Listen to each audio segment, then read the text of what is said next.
My fiancé of 5 years, the man I was about to marry, looked me in the eye and said he wasn't sure. Then, the very next day, a phone call ripped open a wound I didn't even know existed, revealing a betrayal I never saw coming.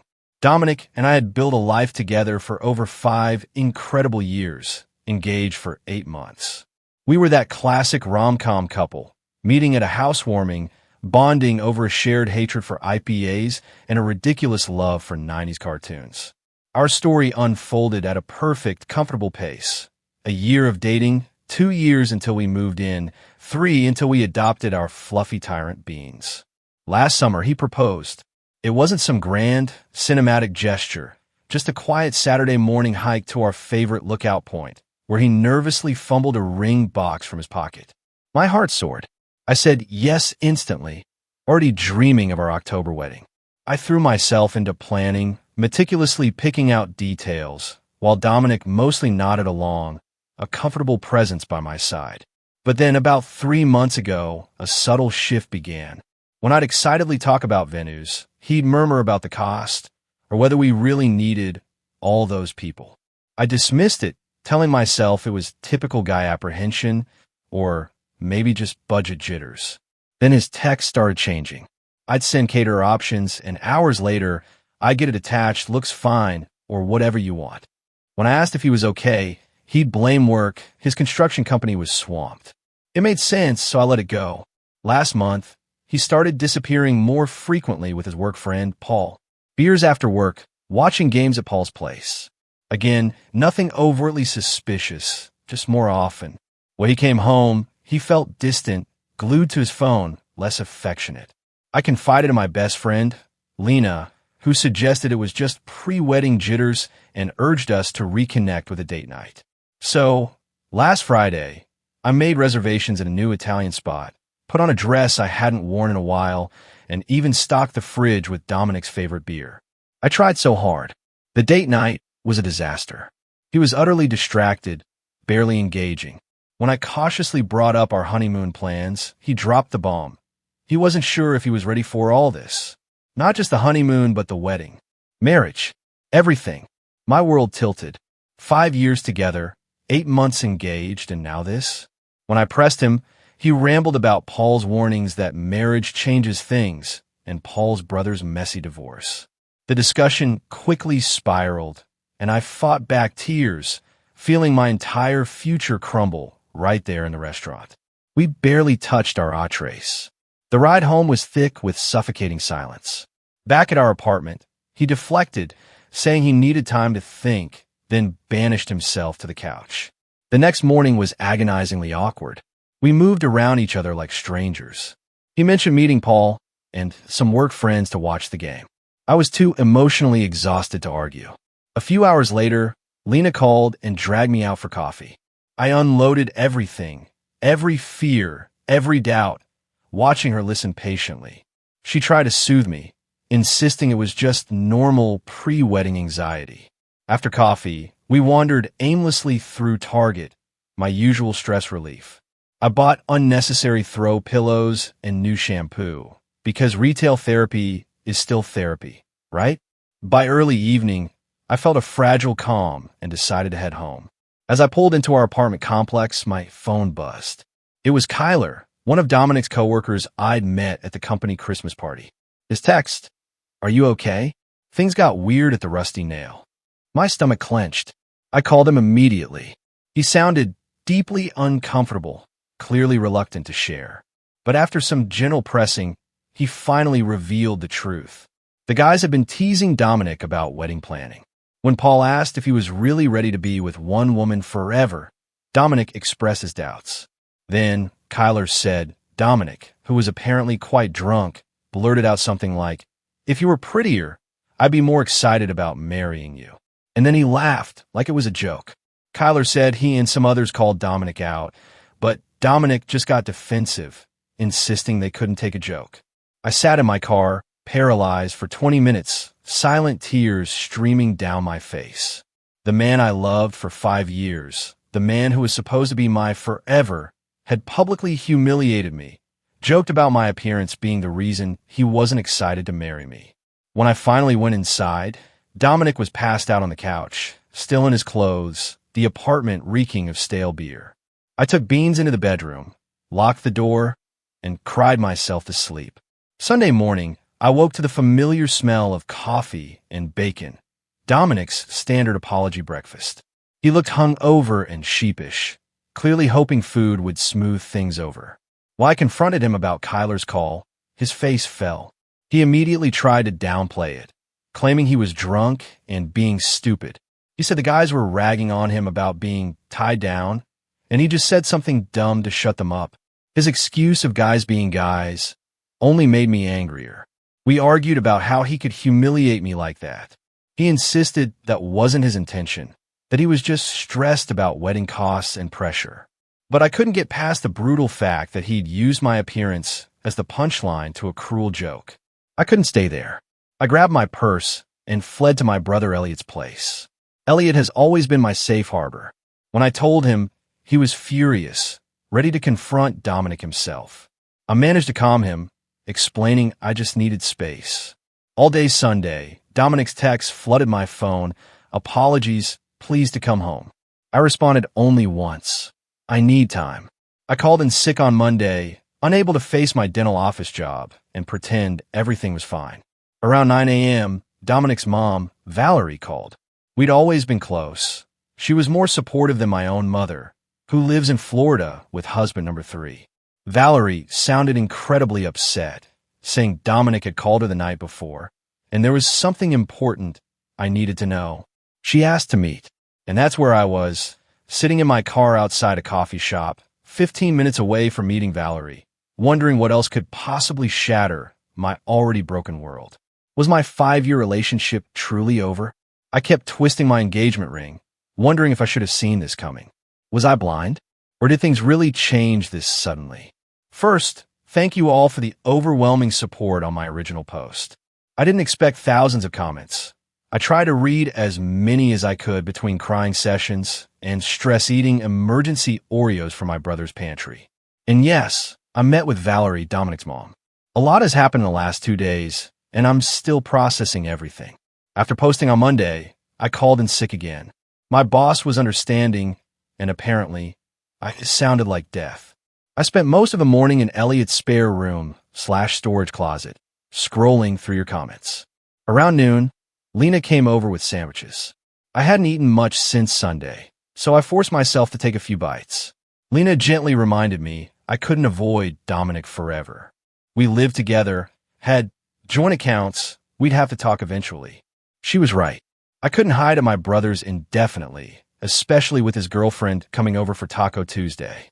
The last thing I wanted was to be the sad third wheel. After Lena left, I took a shower, borrowed one of Elliot's hoodies. Don't judge, it was comforting, and drove back to our apartment. The whole way there, I rehearsed what I wanted to say. No yelling, no crying. Calm, mature, just answers. When I pulled into our parking spot, Dominic's truck was there. He should have been at work. My stomach nodded. I unlocked the door to find him on the couch in sweats, looking like he hadn't slept, surrounded by all the wedding planning binders I'd put together. Beans was curled up next to him, the little traitor. He looked surprised and relieved to see me.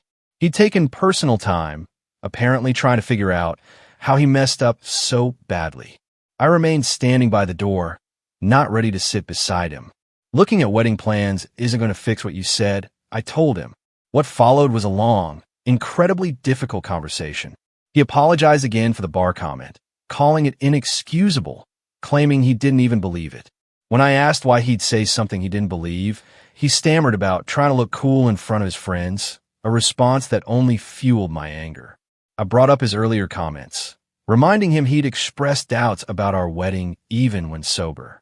He admitted to feeling stressed about a lagging work project, Paul's constant marriage horror stories, and budget anxiety. But instead of talking to me, he'd bottled it all up until it exploded in the worst possible way. As we talked, he revealed something new, fears about turning into his father.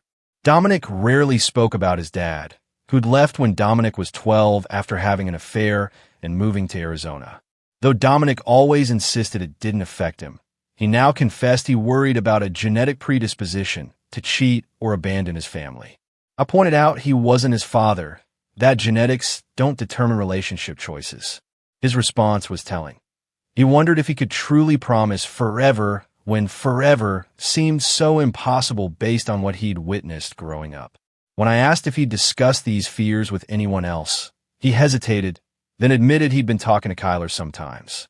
They'd apparently grown closer, as Kyler had been through relationship stuff too. It suddenly clicked why Kyler had called me about the bar incident. He already knew about Dominic's doubts. The conversation twisted again when I asked exactly what he was feeling. His answer was brutally honest, scared, overwhelmed, and uncertain about marriage. Despite loving me, he kept thinking about how his parents seemed happy until suddenly they weren't, and he feared creating the same situation with us. Why hadn't he shared this sooner? He claimed he was afraid I'd think he didn't love me enough. The irony wasn't lost on me. By hiding his fears, he'd created exactly the situation he was trying to avoid. When I questioned whether his joke about my appearance came from a real place of unattraction, he insisted he'd always found me attractive, even recalling specific details from our first meeting. He claimed the comment came from insecurity, a misguided attempt to seem in control in front of his friends, rather than appearing trapped. As we continued, I asked a crucial question. Were his doubts about marriage in general, or about marrying me specifically? His painful hesitation before answering told me everything. He finally admitted that while his fears were primarily about marriage and commitment, part of him wondered if we were right for each other long term. That hurt more than the appearance comment. 5 years together, and he was still wondering? When I pressed for specifics, he mentioned how we both changed since our early 20s. My increased need for planning versus my former spontaneity, his abandoned dreams of starting his own business. I pointed out that growth and change are normal, but he questioned whether we'd grown together or apart. By this point, I felt utterly drained. I told him I needed time away to process everything, his public humiliation, his hidden doubts, and now his uncertainty about our compatibility.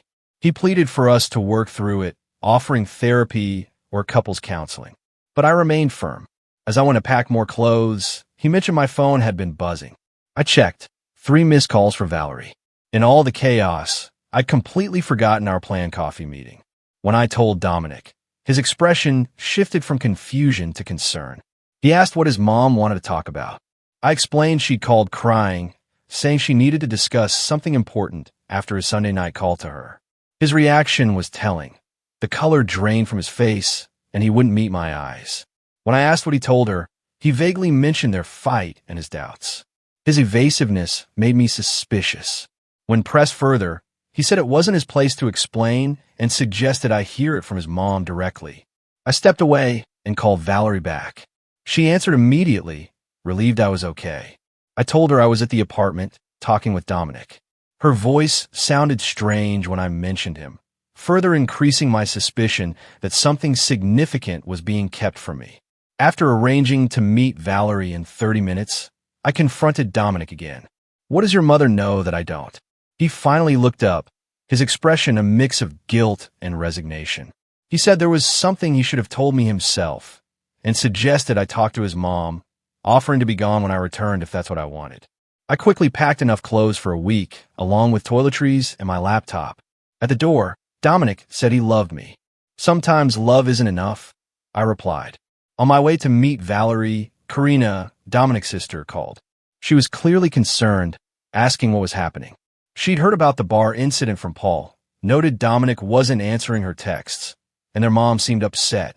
When I explained I was heading to meet Valerie, Karina seemed surprised and asked, "Is it about Maria?" The name hit me like a truck. What about Maria? I asked. Karina's shocked reaction and quick backpedaling told me she'd accidentally revealed something crucial. She apologized, urged me to hear Valerie out, but refused to explain further.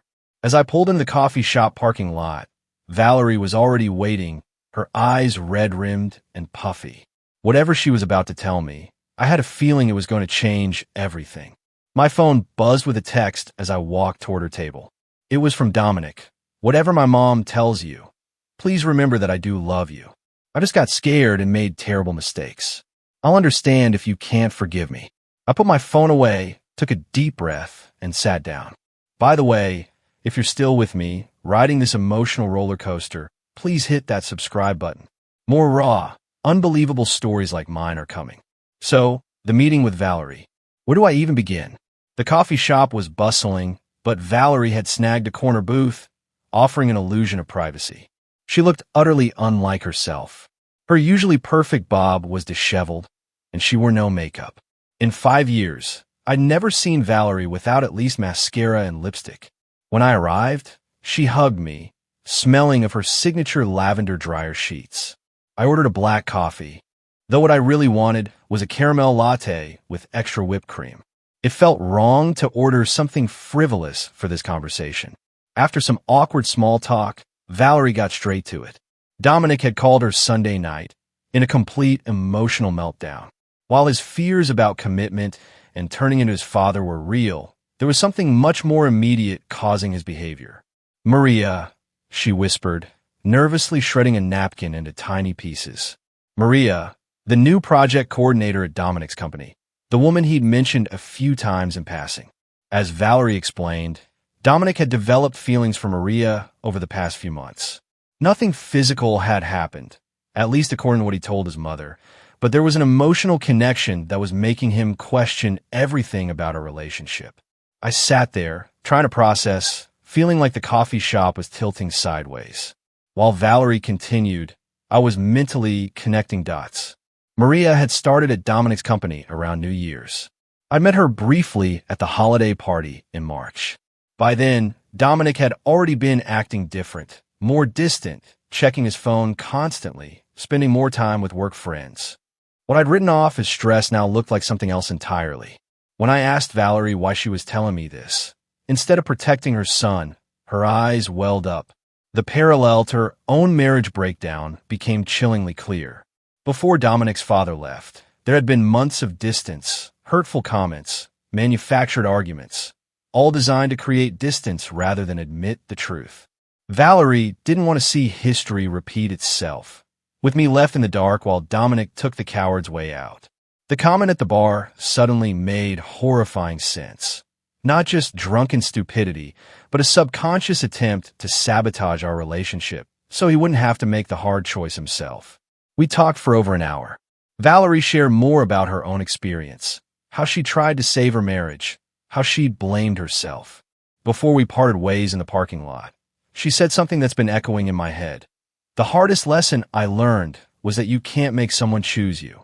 They either do or they don't, and anything in between is just delaying the inevitable. I sat in my car for a long time afterward, staring at my phone. 3 new texts from Dominic, all variations of "I'm sorry" and "I love you," but not a single mention of Maria, still hiding the full truth. Instead of responding, I called Lena and asked if I could crash at her place. She didn't hesitate or ask questions, just said she was making up the pull-out couch and offered to pick up dinner. That's the kind of friend everyone deserves during a crisis. I finally texted Dominic back. "I know about Maria. Don't contact me again until you're ready to tell me the complete truth. I'll be collecting more of my things tomorrow while you're at work." Then I blocked his number, not permanently, just for the night. I needed space to think without his explanations or justifications. On the drive to Lena's, Karina called. The conversation confirmed what Valerie had told me and added another layer. Karina had overheard Dominic and Paul discussing the situation last Thursday. She'd confronted her brother and made him promise to be honest with me after the weekend. Clearly, he'd failed. What surprised me most was Karina's unwavering support. Despite being Dominic's sister, she made it clear she was on my side. The relief I felt was enormous. I'd been worried about losing not just Dominic, but his entire family, who had become my family over the years. Lena's apartment was exactly what I needed that night, a neutral space where I could just exist. We ate on her living room floor, her coffee table covered with papers from her online class, watching a baking competition neither of us really followed. The mundane normality of it was like a life preserver in the middle of my emotional storm. After Lena went to bed, I stayed up, scrolling through photos on my phone. 5 years of memories with Dominic. Vacations, holidays, random selfies. Our engagement photos, us grinning like we'd won the lottery. I was making mental plans for the next day, going to the apartment, packing more things, maybe talking to the landlord about breaking our lease. Then my phone buzzed. Unknown number. Margot, this is Maria. I know you blocked Dominic. Can we meet tomorrow? There's more to the story that you should know. Just the two of us. I stare at the message for a long time, my heart pounding. What more could there possibly be? And why would this woman want to tell me directly? After what felt like an hour, but was probably only minutes, I typed a response. Where and when? First, thank you all for the overwhelming support. Your comments have helped more than you know. For those asking how I'm doing, I'm surviving. Some moments are easier than others. The meeting with Maria happened, and it went nothing like I expected. We met at a little breakfast place near the park, neutral territory. When I arrived, she was already there, nervously scrolling through her phone. She looked different from the company party, less polished, more human. Her hair was pulled back, minimal makeup. What struck me was how uncomfortable she seemed. If she'd been having some secret emotional affair, shouldn't she have been more confident? Instead, she fidgeted with her coffee cup, avoiding eye contact. The conversation revealed two major bombshells. First, Maria had no idea Dominic had developed feelings for her until Paul mentioned it casually last week. According to her, she and Dominic had worked closely on a project, occasionally texting about work after hours, but nothing that crossed any lines. From her perspective, she'd never flirted with him or encouraged anything beyond friendship. She even showed me their text history, mostly work stuff, occasional memes, nothing romantic or inappropriate. She had a boyfriend of 3 years who sometimes joined their group for happy hours. The second revelation was about Paul. Apparently, he'd been deliberately stirring things up. Maria had overheard him encouraging Dominic to explore his options before settling down, specifically mentioning her as someone who gets Dominic better than I do. She explained that Paul had been telling everyone at work that Dominic was having cold feet, making jokes about him being trapped and missing out on his freedom. By the end of our meeting, I felt strangely calm. Maria wasn't the villain I'd imagined. She was just a bystander, caught in manipulation and Dominic's weakness. Before we parted, she said something that stuck with me. You seem like someone who knows their worth. Don't let anyone make you question it. I left that meeting with a new perspective and a plan. This wasn't just about Dominic and me anymore. It was about Paul's toxic influence, Dominic's family history, and where I fit into all of it. I texted Karina afterward, asking if she'd help arrange a family meeting at her apartment, neutral territory, since I wasn't ready to be alone with Dominic yet. She agreed immediately. That brings me to yesterday's dinner. Karina had set everything up in her small but cozy apartment. She'd ordered Italian food. Valerie arrived first, then Paul, Karina had insisted he attend, and finally Dominic, who looked like he hadn't slept in days. The first 20 minutes were excruciating. We sat around Karina's dining table, pushing pasta around our plates, making strained small talk about the weather. The elephant in the room was practically stealing food off our plates, but no one wanted to acknowledge it. Finally, Valerie broke the silence, stating bluntly that we weren't there for a social gathering, but to address what had been happening and find a way forward. That opened the floodgates. I shared what I'd learned from Maria, watching Paul's face carefully as I spoke. The way his expression shifted from confusion to defensiveness told me everything. He tried to interrupt, claiming he was just looking out for his friend, but Karina shut him down immediately. Dominic mostly sat in silence, staring at his barely touched pasta. When directly addressed, he admitted that Maria had just been friendly, but he'd built it into something else because he was scared of turning into his dad. Valerie visibly flinched at that. When I brought up the joke at the bar, Dominic looked genuinely ashamed. He admitted it had nothing to do with Maria. It was just him being a coward. Paul was giving him a hard time about being whipped, and instead of standing up for our relationship, he'd said something horrible to seem cool. According to Dominic, it was never about my looks. Paul tried to dismiss it all as just guy talk, but Karina reminded everyone that Dominic and I were supposed to get married in 3 months. That simple statement, the reminder of our rapidly approaching wedding date, hit me like a physical blow. The save the dates had gone out, deposits had been paid, my dress was hanging in Lena's spare closet, waiting for final alterations. That's when I quietly said, I don't think the wedding is happening anymore."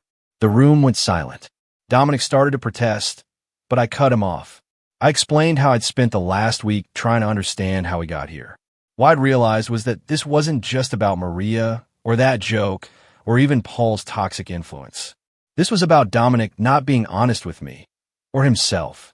I told him how I'd ignored the signs for months, his disinterest in wedding planning, his increased time with Paul, his emotional distance. I made excuses because it was easier than confronting the truth. But I deserved someone who was certain about me, someone who didn't need a family intervention to figure out their feelings. Paul made a snarky comment about me being dramatic, which earned him simultaneous "shut up" responses from both Valerie and Karina. Dominic insisted he was certain about loving me, just scared of messing everything up. I pointed out that he already had. The conversation continued for hours. There were tears, heated words, especially between Karina and Paul, and difficult truths. We rehashed old wounds and uncovered new ones. Around midnight, when everyone was emotionally exhausted, we reached the inevitable conclusion. The wedding was off. Our 5-year relationship had run its course. It wasn't a screaming match or a dramatic exit. It was a mutual, heartbreaking recognition that something fundamental had broken between us, something like trust. Maybe it could be rebuilt eventually, but not in time for an October wedding. Not with Maria still working at Dominic's company. Not with the echo of that joke still hanging between us. Karina drove me back to Lena's place afterward, assuring me this didn't change my relationship with her or Valerie. According to her, I was still family to them. When I got back to Lena's apartment, I sat on the pull-out couch in the dark, letting the reality wash over me. 5 years gone. Wedding canceled. Future unknown. I didn't cry right away. Instead, I made a list in the Notes app on my phone. Call venue to cancel, deposit probably gone, return ring, contact guests, move out apartment, change relationship status on social media. It was past 2 a.m. when Lena shuffled out from her bedroom. She'd heard me come in and wanted to check if I was okay. When I told her the wedding was off, she simply sat beside me on the pullout and put her arm around my shoulders. We sat like that until sunrise, not saying much, just existing in the strangeness of my new reality. This morning, I woke up to a text from Dominic asking if we could meet to discuss practical matters. The apartment lease, separating our finances, what to do with the furniture. So adult, so final. I also had a message from Elliot asking when he should come over to help pack my things. My brother, always practical. And one from my mom, who'd somehow heard through the grapevine and wanted to know if she should cancel her flight for the wedding. The ring feels heavy on my finger now. I've been twisting it absently, a nervous habit I didn't realize I had. It's a simple design, a round diamond in a white gold setting, nothing flashy. Dominic had chosen it because it was classic, like our relationship. The irony isn't lost on me. I called the venue this morning. The coordinator was sympathetic but firm. The deposit is non-refundable this close to the date. $8,000 down the drain. Money we'd saved for over a year, cutting back on vacations and new clothes. The practical side of me winces at the waste. The emotional side doesn't care about money right now. Karina texted that she'd found a photographer who might be willing to transfer our deposit to another event in the future. Valerie offered to help contact family members about the cancellation, to spare me the awkward conversations. Small kindnesses in the aftermath. Paul, unsurprisingly, sent a non-apology text about how these things happen for a reason, and how I'd find someone better suited eventually. I deleted it without responding. Maria sent a short message expressing her regret and assuring me again that nothing happened between them. I believe her. Strangely enough, she seems like collateral damage in this mess, a convenient projection of Dominic's fears and Paul's manipulation. The hardest part is the mundane reminders. The wedding planning binder still sitting in my tote bag, the shared Spotify playlist we've been building for the reception, the honeymoon research folder on my laptop. Little pieces of a future that no longer exists. Lena suggested I take a mental health day from work, but I decided to go in. Sitting at home, scrolling through social media, and overthinking everything seemed worse than the distraction of answering phones and filing insurance claims. My coworkers have been mercifully normal. Either they don't know yet, or they're politely pretending not to notice my puffy eyes and absent engagement ring. I'm meeting Dominic tomorrow at a coffee shop to exchange keys and discuss the apartment. He's agreed to move out since my name is on the lease, and he can stay with his cousin temporarily. Another practical conversation in the business of dismantling a relationship. Part of me still can't believe this is happening. Last month, we were debating reception songs and testing cake flavors. Now we're dividing up kitchen appliances and deciding who keeps the PlayStation. I keep thinking about something Valerie said at the dinner. Endings are rarely clean or perfect.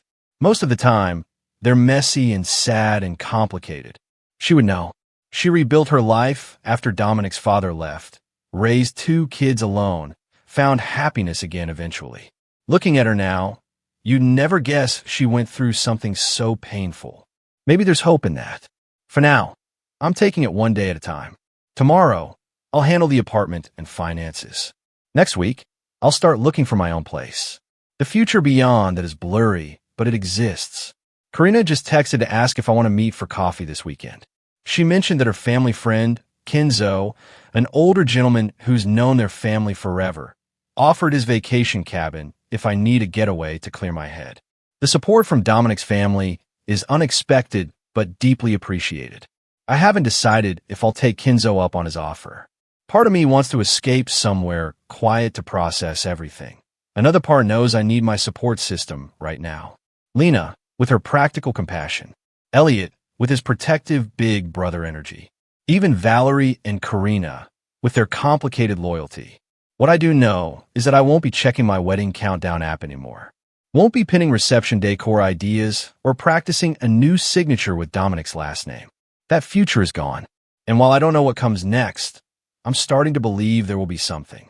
It feels strange to be writing this final update for my new apartment. It's been 3 months since the family dinner that ended my engagement. 3 months of piecing my life back together in ways I never expected. Some of you have sent messages asking for an update.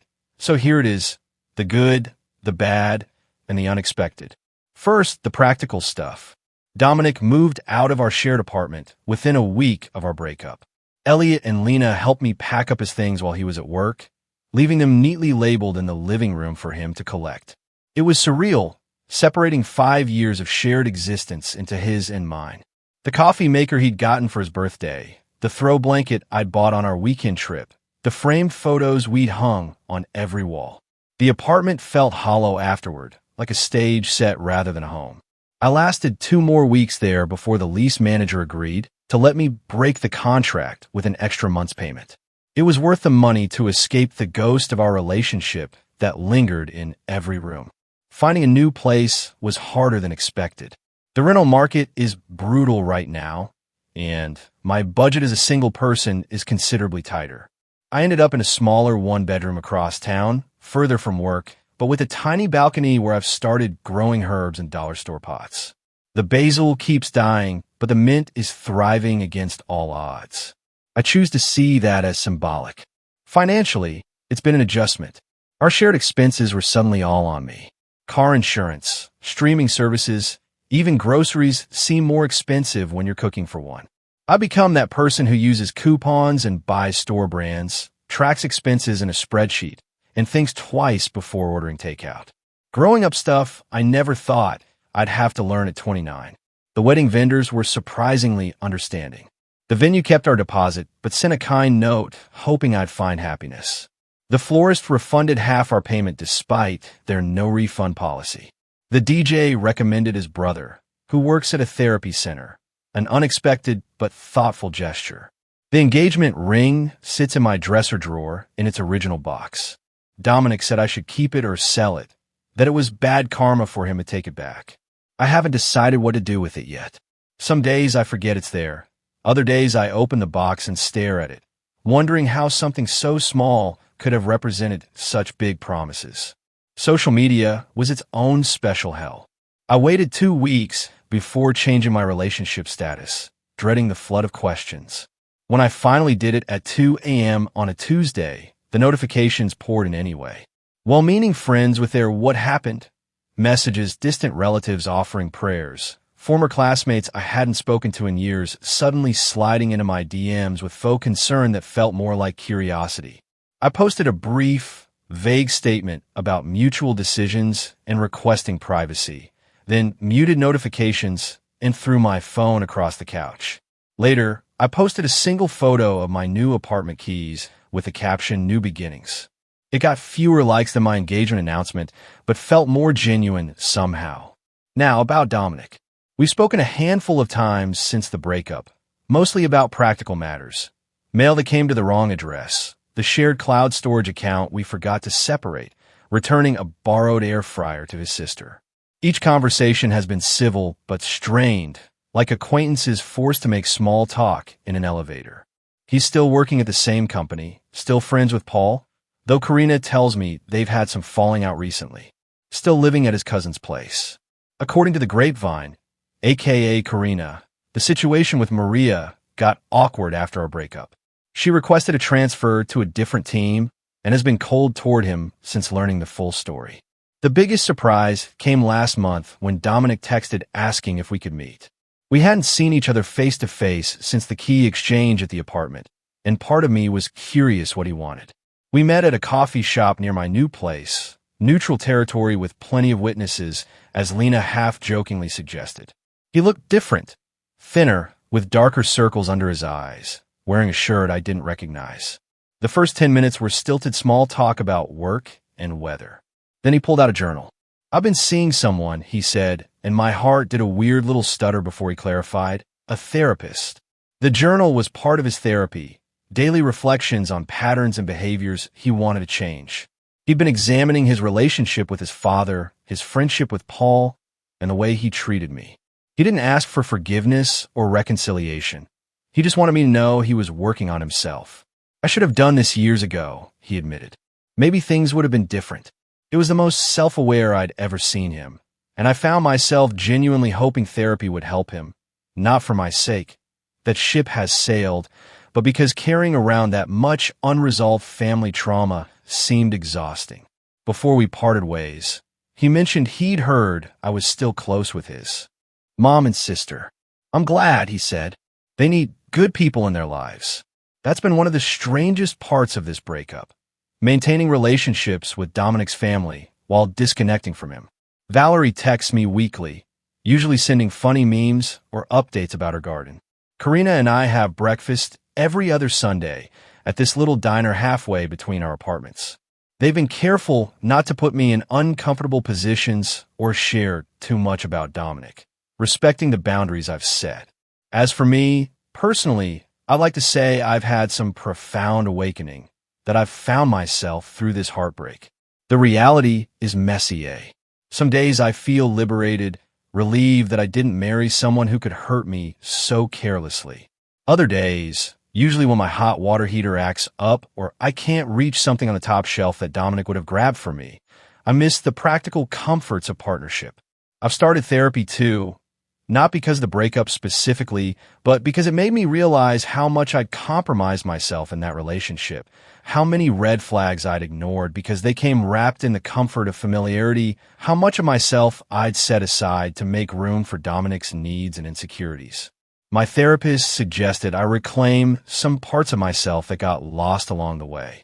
I resumed hiking on Saturday mornings, something I'd stopped doing because Dominic always complained about early wake-ups on weekends.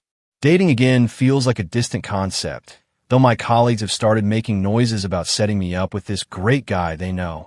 I'm not ready. Maybe in a few more months. Maybe longer. Right now, I'm still learning how to be comfortable in my own company. The most unexpected twist came from what should have been the saddest task: canceling our honeymoon. We booked a 10-day trip to the coast, renting a little cottage with a deck overlooking the water. Non-refundable, of course. For weeks, I ignored the reminder in my calendar, unable to face losing that deposit too. Then Lena suggested something radical. Take the trip anyway. By yourself. You've never traveled alone, she pointed out. Maybe it's time. The idea terrified me at first. 10 days alone in a romantic cottage meant for two?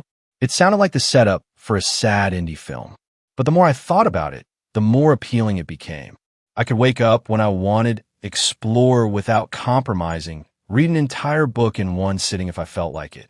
So that's where I'm headed next week, to a honeymoon cottage, solo. I've packed 3 paperbacks, downloaded some podcasts, and splurged on a new swimsuit that I chose entirely for comfort, rather than how it looked to someone else. My mom thinks I'm crazy. Elliot offered to come with me for part of the time. I declined. Karina suggested I download a dating app just to see who's out there. Maybe, but probably not. I don't know what I'll find on this honeymoon. Maybe clarity. Maybe more questions. Definitely some sunburn, knowing my luck with sunscreen. The other day, I was grocery shopping when our song came on over the store speakers. 3 months ago, it would have sent me hiding in the frozen food section, fighting back tears. This time, I just felt a slight twinge, like pressing on a bruise that's mostly healed. Progress, not perfection. I'm not going to pretend I've got everything figured out. My new apartment shower has mysterious temperature fluctuations. I killed another basil plant yesterday. I still occasionally grab my phone to text Dominic about something funny before remembering we don't do that anymore. What do you think about my decision to take the solo trip? Have you ever had to reclaim something that was meant for two and make it your own? I really want to know.